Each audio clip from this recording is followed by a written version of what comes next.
လက်ရှိပေါ်အငင်းပွားမှုနဲ့အတူမနစ်90စလုံးအသေးအားဆရာကောင်းခဲ့တဲ့တစ္ဆာအာမန်နဲ့ ISP တို့ရဲ့တက်ထည့်ရင်ဖို့ပွဲစဉ်မြန်မာမျိုးသမီးလိရဲ့ချင်းနယ်ရှိဆုံးနဲ့ပွဲပြီးသွားသည့်တိုင်အောင်ပရိသတ်တွေကြားရေပန်းစားဆွေးနွေးနေရဆဲဖြစ်တဲ့တစ္ဆာအာမန်နဲ့ ISP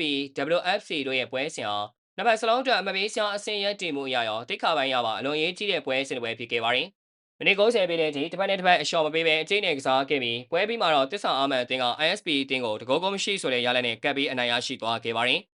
ပွဲတလုံးနဲ့သောနိုင်ကိုတစ္ဆာအာမန်အတင်တိုင်းစစ်စင်မှုကနေတစဉ်ရရှိခဲ့တာဖြစ်ပြီးပြိုင်ပွဲရဲ့အလဲပြောင်းခိုင်းတက်နေမှာပရိသတ်တွေရဲ့အငင်းပွားစရာအဖြစ်ဆုံးကတော့ပွဲစဉ်အတွင်းဖြစ်ပွားခဲ့တဲ့လင်းလယ်ဦးရဲ့ပနဒီအေရီယာအတွင်းလက်ထိပေါ်ဖြစ်ရပဲဖြစ်ပါတယ်တစ္ဆာအာမန်အသင်းဘက်ကတိုင်းစစ်စင်ပြီးပနဒီအေရီယာထဲဖျက်တင်လိုက်တဲ့ဘောလုံးကို ISP နောက်ခံလို့လင်းလယ်ဦးကာဝယ်ဖို့ကြိုးစားစင်မှာလက်မောင်းနဲ့တိတိတသာထိမှန်သွားခဲ့တာပါအဆိုပါဖြစ်ရပ်ကိုဒန်လုံကြီးကပနဒီအဖြစ်သတ်မှတ်ပေးခဲ့မယ်ဆိုရင်ပွဲရလဒ်ကအပြောင်းလဲပို့ဖို့ကြီးမားသွားနိုင်တယ်လို့ပွဲအရှင်ကလည်းအခုထက်ပိုမိုကြမ်းတမ်းလာနိုင်စရာရှိခဲ့ပါတယ်ဒါပေမဲ့လည်းဒန်လိုကြီးရဲ့ပခုံးနဲ့ထိတာလို့ယူဆချက်ကြောင့်တစ္ဆာအာမန်အသင်းကသူတို့ရရှိထားတဲ့အသာစီးရလက်ကိုအဆုံးဖြတ်အထိထိန်းထားနိုင်ခဲ့ပါတယ်။ဒီပွဲစဉ်မှာတစ္ဆာအာမန်အသင်းဟာပွဲစားကလေးကကွင်းလေကိုစိုးမိုးပြီးပွဲကိုထိန်းချုပ်ဖို့ကြိုးစားခဲ့ပါတယ်။ကွင်းလေဖန်နီးရှင်နေတဲ့တိုင်းစစ်ကစားသမားကြားချိန်ဆမှုရှိခဲ့ပြီး ISP ရဲ့ခံစင်တိုင်းကိုပြိုကွဲအောင်လမ်းကြောင်းမျိုးစုံကနေထိုးပေါက်ခဲ့ကြပါတယ်။ဒါပေမဲ့ ISP အသင်းရဲ့ချစ်လက်တဲ့စူးစီးခံစစ်ကြောင့်တစ္ဆာအာမန်တိုင်းစစ်မှုတွေဟာတံပြန်ဂိုးကန်သွင်းခွင့်ရဖို့တော်တော်လေးရုန်းကန်ခဲ့ရပါတယ်။ဒါပေမဲ့လည်းဂိုးရရှိပြီးနောက်ပိုင်းမှာ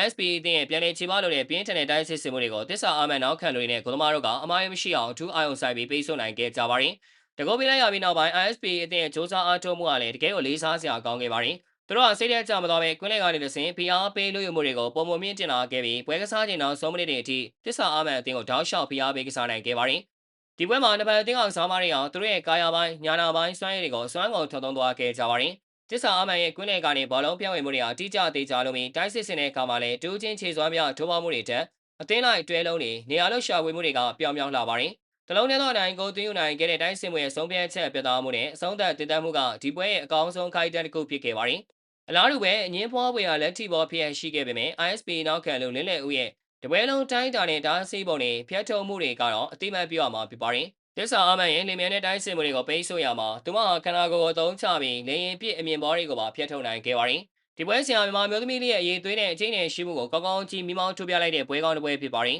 ။တကောကမရှိဆိုတဲ့ရလဒ်ဟာတစ္ဆာအာမန်တော်ချွေထွက်ရကျိုးနဲ့စေခဲ့ပြီးမပေးစရာအထက်ပိုင်းမှာဆက်လက်ရည်တည်နိုင်မှုခွန်အားဖြစ်စေခဲ့ပါတယ်။ရှောင်းနေကြတဲ့ ISP အသင်းတွေနဲ့ရလက်ပိုင်းစစ်ပြည့်စရာရှိနိုင်ပေမဲ့နောက်ပွဲစဉ်တွေအတွက်မျှော်လင့်ချက်အပြည့်ရှိနေစေဖြစ်ပါတယ်။